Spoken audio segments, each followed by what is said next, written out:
Em nome do Pai, do Filho e do Espírito Santo. Amém. Queridos amados cristãos ortodoxos, irmãos e irmãs em Cristo, hoje, na 7ª leitura do Evangelho de São Lucas, vimos 2 episódios. Primeiramente, a ressurreição da filha de Jairo, chefe da sinagoga.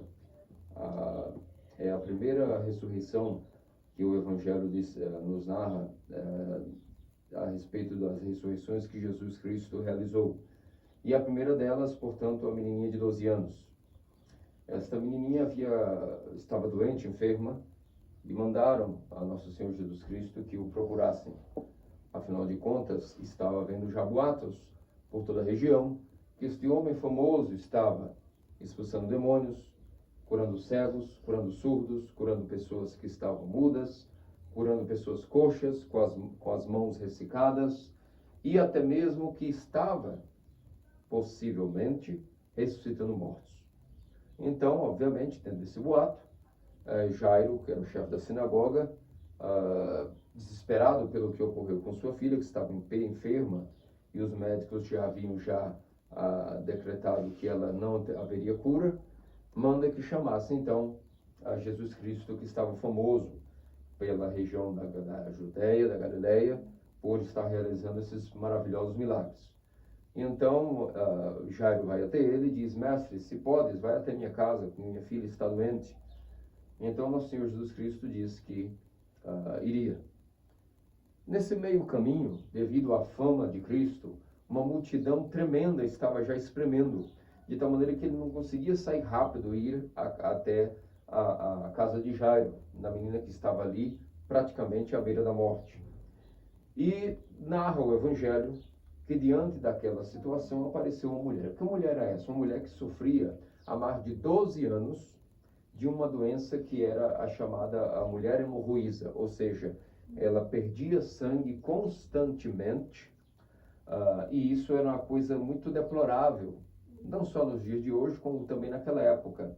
A mulher que constantemente tem o seu fluxo, não somente nos períodos adequados do mês, os períodos menstruais, mas acaba tendo isso como uma doença, além de fisicamente estar debilitada, esteticamente algo muito feio, porque impede que a mulher se locomova devido àquele fluxo contínuo, e espiritualmente os judeus já sabiam que isso denotava que espiritualmente a mulher estaria, portanto, sempre em um estado de mácula, um estado contaminado espiritualmente, digamos assim. Então, o que acontece é que, portanto, esta mulher provavelmente vivia sem sair de casa, de maneira reclusa, sempre fraca. Imagine que padecimento ela vivia todos os dias. Fraca, fisicamente, de maneira estética, algo muito feio, não conseguia sair de casa, e espiritualmente se sentia muito mal, por a lei judaica era muito estrita, muito severa naquele tempo, e, portanto, sempre olhava para as mulheres que tinham fluxo de sangue contínuo como mulheres que possivelmente eram mulheres impuras. Pois bem, tendo vista essa situação, e chegando também àquela mulher os boatos dos milagres maravilhosos que Cristo estava realizando, como expulsar demônios, curar os cegos, curar os surdos, curar os mudos, e até mesmo a fama de ter o poder sobre a vida e a morte, esta mulher pensa: não tendo eu mais nenhuma solução que fazer, tendo gastado todo o meu dinheiro com médicos e doutores e não tendo conseguido nenhum êxito, só me resta apelar para este milagre. Tenho certeza de que eu não posso aparecer em público, será algo muito feio. Mas aproveitando a multidão, quem sabe se passarei mais despercebida, e veja como ela calculou como ela iria fazer como se fosse uma armadilha para poder ganhar graça e milagre para si. Então ela arquitetou um plano. Ela disse: quando a multidão estiver ali, não precisa que eu fale, que eu me apresente. Que como Jairo eu vá lá e diga: Senhor, meu nome é Jairo, eu venho curar a minha filha. Apenas basta que eu vá, aproveite devagarinho a multidão, me esconda, e se eu tocar só a ponta das vestes da túnica deste homem, tão poderoso ele deve ser, que é suficiente para mim e eu me curarei. Então eu vou ali na timidez, vou ali na clandestinidade, vou tocar essa veste e voltarei para casa curada. Observe o nível de confiança e de fé que esta mulher teve de que ela seria curada. E ela, portanto, foi. Se vestiu adequadamente, mesmo aquela situação terrível de fluxo de sangue, confiou e foi. E enquanto nosso Senhor estava espremido pela multidão, tentando ir devagarinho ali para ressuscitar, ou melhor, ninguém sabia ainda que a filha de Jairo havia morrido. O comunicado foi que ela estava muito doente. Então eles estavam indo ali para curá-la. E nossos santos padres nos dizem que Nosso Senhor, de propósito, não foi fazendo muita questão de rápido para que a menina de fato morresse, para que ele pudesse realizar depois secretamente o milagre de ressuscitá-la. E então isso foi o que aconteceu, foi que de repente a mulher hemorroísa foi se alocando, foi se espremendo, até que chegou e tocou na veste de Cristo, bem na pontinha da veste da túnica de Nosso Senhor, sem que ninguém visse. E naquele momento ele parou e disse: alguém me tocou. Imagina, os seus discípulos estavam ao lado dele e disseram: Senhor, como isso? É óbvio que alguém te tocou, você está espremido por todos, todo mundo está te espremendo, como que alguém te tocou? E Nosso Senhor disse: não me refiro a isso, me refiro que alguém me tocou com fé, porque poder e força saíram de mim. E naquele momento a mulher, com medo de ter cometido algum delito, algo que pudesse... a sua consciência a acusou de que ela deveria, portanto, confessar que havia sido ela que havia triscado na veste de Cristo. E então ela tomou coragem agora e disse: Senhor, foi eu que te toquei. E imediatamente eu te toquei, o meu fluxo de sangue cessou. Algo que há 12 anos eu sofria. E nenhum médico que eu pagasse nunca conseguiu exterminar esse problema de mim.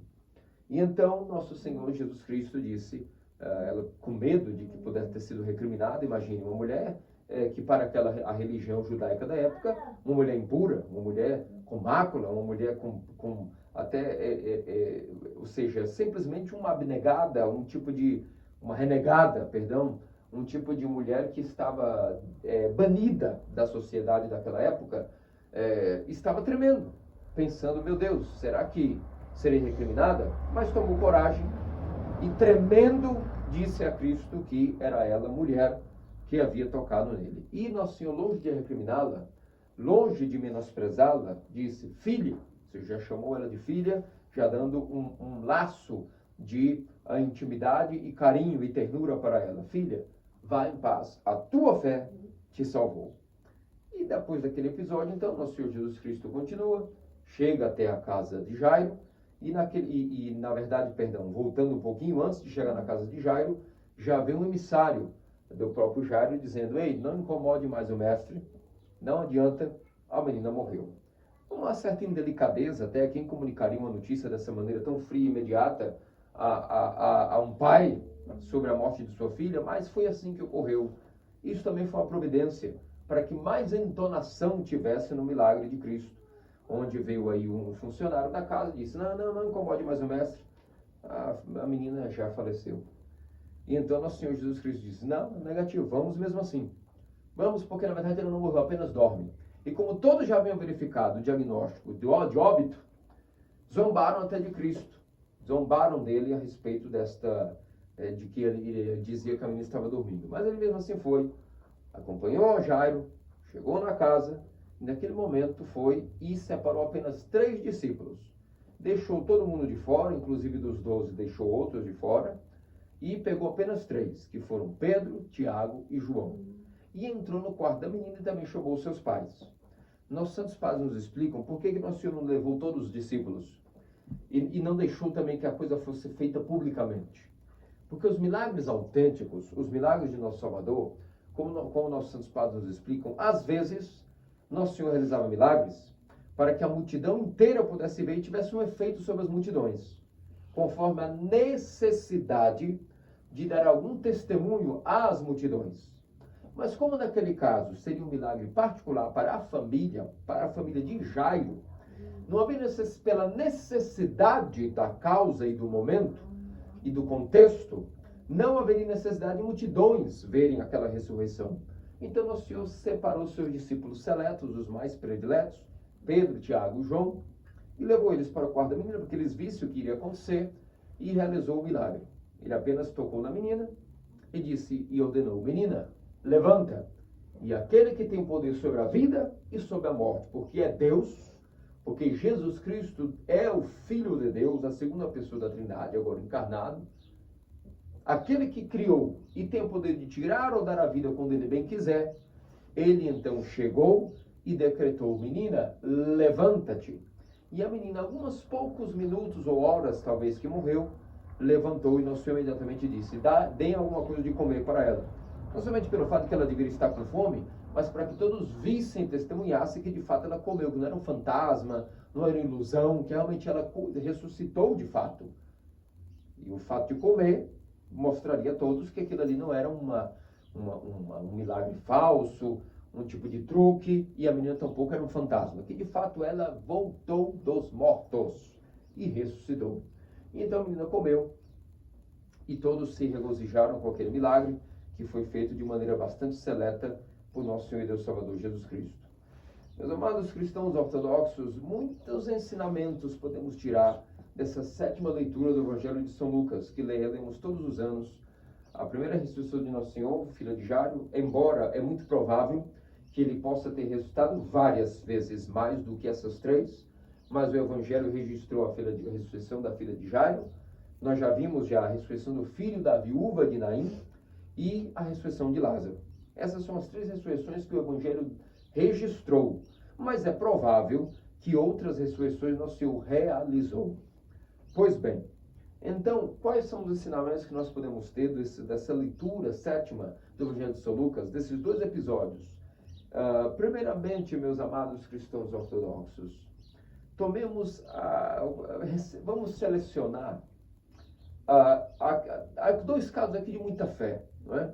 A fé de Jairo, que solicitou a cura para o mestre, ao mesmo tempo a fé de Jairo, que não desanimou, confiou ao longo do caminho. O Senhor disse: não, confie, ela não morreu, só dorme. E para contra todas as expectativas das pessoas, Jairo acreditou, confiou, que Nosso Senhor disse que ela dormia. Se dormia, se ele disse, é porque dormia. Mas muito mais, morreu, e se morreu, ele ressuscitou. Mas vamos nos selecionar aqui a respeito da fé da mulher hemorroísa. 3 grandes ensinamentos nós devemos extrair do comportamento desta mulher, que é o reflexo de uma vida espiritual bem-sucedida. E se nós não tivermos essas qualidades, significa que a nossa vida espiritual é enferma, não está bem alocada dentro de nós. O primeiro ensinamento que a mulher hemorroísa nos dá é a respeito de como nós devemos nos aproximar de Cristo, ou seja, da sua igreja, do seu corpo. Porque se aproximar de Cristo é aproximar-se de sua igreja. Ninguém pode se aproximar de Deus sem se aproximar de sua igreja, porque ele deixou o seu corpo, a sua igreja, que é o seu corpo, instituída, bem com seus presbíteros, seus sacerdotes, os bispos, os mistérios, as orações, tudo Deus deixou bem organizado.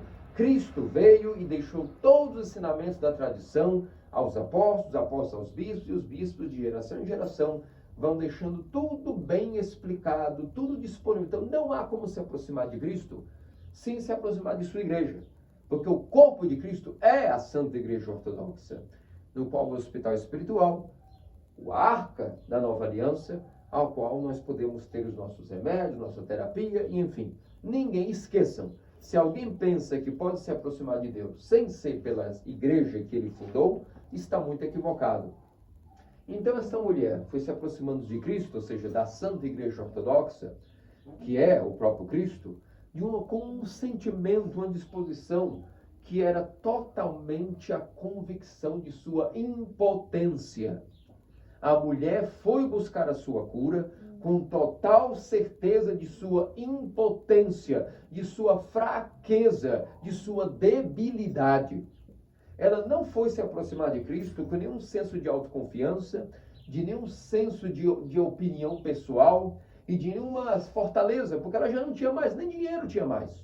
Tudo que ela tinha, ela gastou simplesmente procurando médicos. E, abrindo um adendo, a tradição nos diz, o historiador da igreja Eusébio, um dos historiadores da igreja primitiva, Eusébio, já nos disse, o grande historiador Eusébio, que ainda no tempo em que ele estava vivo, havia uma estátua na Terra Santa, que esta mulher, depois que foi curada, provavelmente era uma mulher abonada de dinheiro, ela, após essa cura, mandou fazer no local onde ela foi curada uma estátua de Cristo, como reverência e gratidão e honra àquele milagre, que ninguém nunca havia ouvido escutar que uma mulher que tinha um fluxo de sangue por 12 anos havia sido curada, assim tão repetidamente.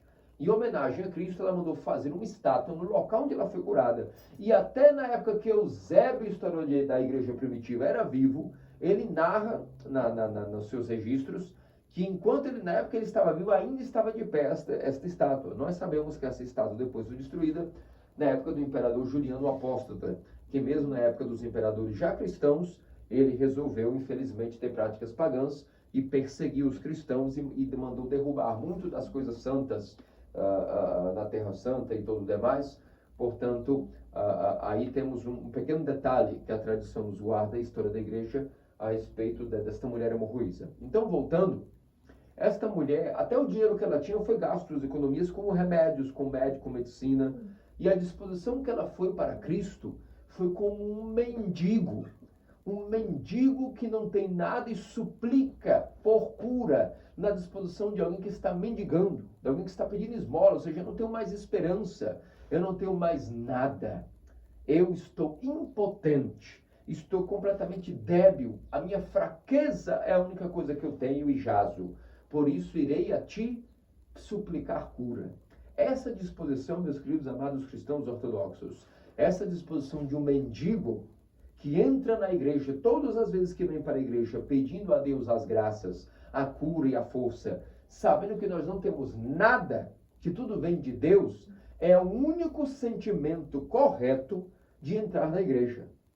Quem vem para a igreja sem esse sentimento de ser um mendigo, achando que tem algo, que possui algo, que pode algo, está no que nós chamamos prelest em eslavo, plani em grego. Está em uma ilusão espiritual e não tem frutos. É por isso que quando as pessoas vêm para a igreja de manhã, acordam, por exemplo, acordamos hoje, domingo, cansados do trabalho de ontem, de sábado, mesmo assim viemos. Viemos e que disposição temos que vir? Com mau humor, ou pensando, eu não preciso muito bem disso, melhor seria estar tomando café da manhã, melhor seria estar dormindo mais tarde, melhor seria estar fazendo outra coisa, me divertindo. Se esse é o pensamento de alguém que vem para a igreja de domingo só por obrigação, é por isso que não tem efeito as orações. Porque o sentimento que estão vindo para a igreja é de alguém que pode algo. E se essa pessoa pode algo, ela não precisa de Deus, ela já pode tudo. Ela já é inteligente, ela já sabe dominar os estudos, confia no seu salário, no seu trabalho, na sua força, na sua saúde. Não precisa de Deus. Para que vir para a igreja? Quem não tem um sentimento de mendigo, no que diz respeito à nossa visão, eu sou um mendigo, eu vou pedir ajuda e esmola ao meu Deus. Quem pensa assim, vem para a igreja animado, ou mesmo cansado, sem problema, às vezes mesmo sem vontade, às vezes não temos vontade de vir para a igreja porque somos humanos, temos o nosso momento de fraqueza, mas dizemos, mas eu vou suplantar a minha vontade e vou fazer o que é correto, porque se eu for fazer sempre só a minha vontade, eu não vou fazer tudo o que é correto. Às vezes nós estamos meio desanimados mesmo, meio depressivos, ou meio cansados mesmo, no limite, mas eu vou porque eu vou vencer a minha falta de vontade, porque eu sou um mendigo. Se eu não pedir alguma coisa para Deus, eu vou morrer. Porque eu não tenho nada, eu sou fraco, sou impotente. Essa é a verdadeira disposição espiritual. A primeiro ensinamento e qualidade que a mulher hemorroísa nos ensina. Vir para a igreja com a mentalidade de um mendigo. Agora o mendigo, geralmente ele vai pedir esmola a quem? Ele prefere pedir esmola a alguém rico, não é? Que vai ser mais misericórdia, vai dar uma esmola maior. E esse é o segundo ensinamento que nós temos que vir para a igreja. Ela era pobre em tudo já, em dinheiro, em saúde, em autoconfiança, em autoopinião, porque se nós também corrigindo o que eu estava explicando sobre a primeira qualidade, a primeira coisa também que nós devemos ser pobres, vir como mendigo, de opinião pessoal. Não podemos vir para a igreja cheios de autoopinião, porque a nossa opinião vai nos levar sempre a uma fraqueza espiritual. E se nós vemos sem opinião, ou seja, dizendo, não importa a minha opinião, eu vou esvaziar-me de tudo, da minha vontade, também das minhas opiniões, e vou para a igreja apenas para aprender. Vou para aprender, porque nada sei. Aí sim, também, a nível de opinião, é importantíssimo ser como essa mulher. Ela não se importou com nada, nem tampouco com a opinião nem dela, nem de ninguém. Ela simplesmente arriscou o plano, para obter a cura, custe o que custasse. Então, voltando agora à segunda qualidade que esta mulher pode nos ensinar, é a disposição de, embora impotente em tudo, em uma coisa ela adquiriu a força. E essa força foi a fé. Com uma grande disposição de fé, a mulher se aproximou de nosso Senhor Jesus Cristo com toda a sua fé, não nela, não nos médicos, não em sua opinião, mas a fé em Deus, que é um ser onipotente, todo-poderoso, riquíssimo em misericórdia, carinho, compaixão e amor. É claro que alguém que se aproxima de Deus com fé, como ele é rico em misericórdia e rico em amor, ele não vai negar o pedido. Se for algo correto e bom para nós, ele certamente nos dará em troca de nossos pedidos.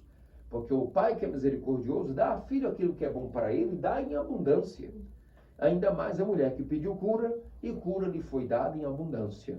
Então, a disposição pela qual nós temos que nos aproximar de Cristo na igreja, além de sermos como mendigos, impotentes e fracos e conscientes de nosso limite, de nossa fraqueza, de nossa impotência, de nossa nulidade, pedindo a Deus que é rico em misericórdia, esmolas de graça, esmolas de salvação, de aprendizagem, para que aprendemos algo, nós que não devemos ter opinião pessoal, mas sim buscar a opinião de Deus, o que Deus pensa a respeito de vários temas.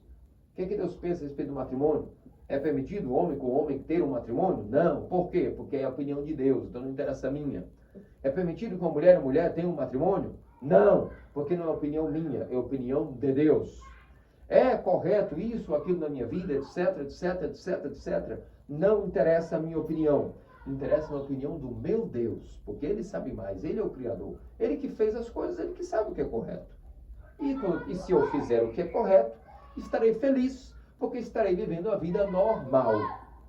Essa é a disposição de fé, acima de qualquer coisa, que nisso sim, nós devemos ter uma fortaleza.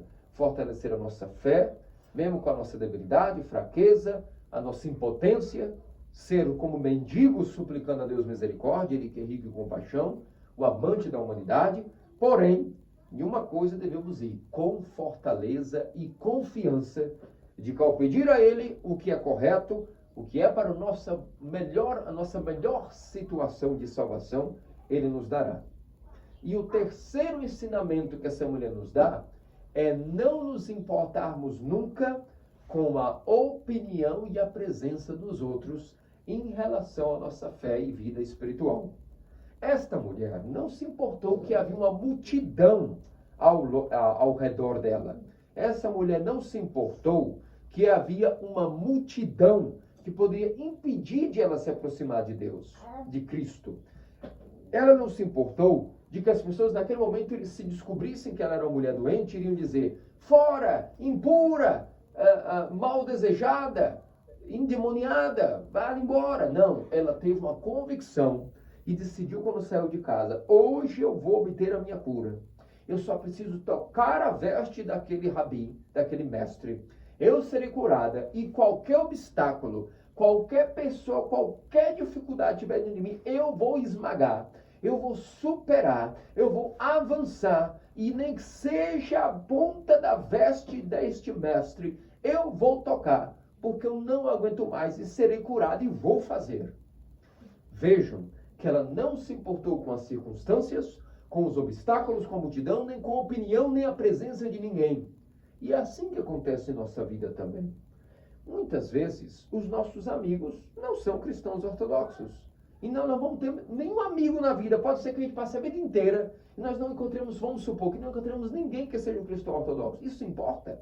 Importa se os outros pensam? Importa se a avó, a tia, papagaio pensa? Não. O que importa é a nossa relação pessoal, individual com Deus. Porque às vezes existem épocas, já existiram várias épocas parecidas com essa que nós vivemos, onde a igreja ortodoxa às vezes era a mais famosa e a maior de todas as religiões. Como na época do auge de Bizâncio, na época do auge de Roma, todo o mundo era ortodoxo, com exceção de alguns limites extra-imperiais, como a Pérsia, a Etiópia, e mesmo neles haviam cristãos. Até no Kuwait, no Irã, no Iraque, em Nínive, Haviam igrejas locais. E a maioria do mundo era conquistada pelo Império Romano, então a maioria era ortodoxa. Depois, metade do mundo resolveu seguir o Papa. Se separaram da igreja ortodoxa. Mesmo assim, na região da Sicília, alguns na Itália disseram: não queremos seguir o Papa e vamos manter a nossa fé. Hoje, não será fácil também no nosso contexto, onde o protestantismo cresce cada vez mais devido à ignorância das pessoas, vão aderindo ao protestantismo, e nós vemos vendo mais e mais as pessoas abandonarem a verdadeira fé na Santa Igreja Ortodoxa. Ou como o nosso contexto atual, fomos colonizados por Portugal e Espanha. Logo recebemos no século XV e XVI já o auge de uma catequese papista. É por causa disso que nós vamos seguir a maioria? Nos importar com a opinião da maioria? Se todo mundo amanhã resolver adorar o diabo, nós vamos adorar o demônio? Claro que não. Então, este é um grande exemplo. Não importa se o mundo tem a sua opinião. Primeiro Deus. Primeiro as coisas de Deus. Primeiro os mandamentos. E Ele, vendo essa disposição, vendo essa confiança, Ele vai nos ajudar. Por exemplo, um jovem de hoje, a grande pergunta é: meu Deus, mas se eu sou ortodoxo, quem que vai casar comigo? Se confiares em Deus, Ele não só lhe arrumará simplesmente alguém de sua fé, mas além de alguém na sua fé, alguém que será o melhor marido para ti, a melhor esposa para fulano, a melhor companheira para ciclano, o melhor trabalho, a melhor profissão, a melhor cidade, o melhor país. Só que as coisas vão vir devagarinho, não é no nosso tempo. É no tempo de Deus que rega a nossa paciência. Veja que essa mulher demorou 12 anos doente. Ela só foi saber que existia Cristo lá no 12º ano. Gastou remédios, gastou médico, gastou mente. Mas, no que lhe restou de equilíbrio, ela recorreu à cura. Quando pôde, ela não perdeu a oportunidade. E cada um de nós, na nossa vida, todo mundo, não se enganem, todo mundo chega um momento que escuta a pregação verdadeira de Deus. Deus não deixa ninguém morrer sem ter antes escutado alguma coisinha sobre a verdade.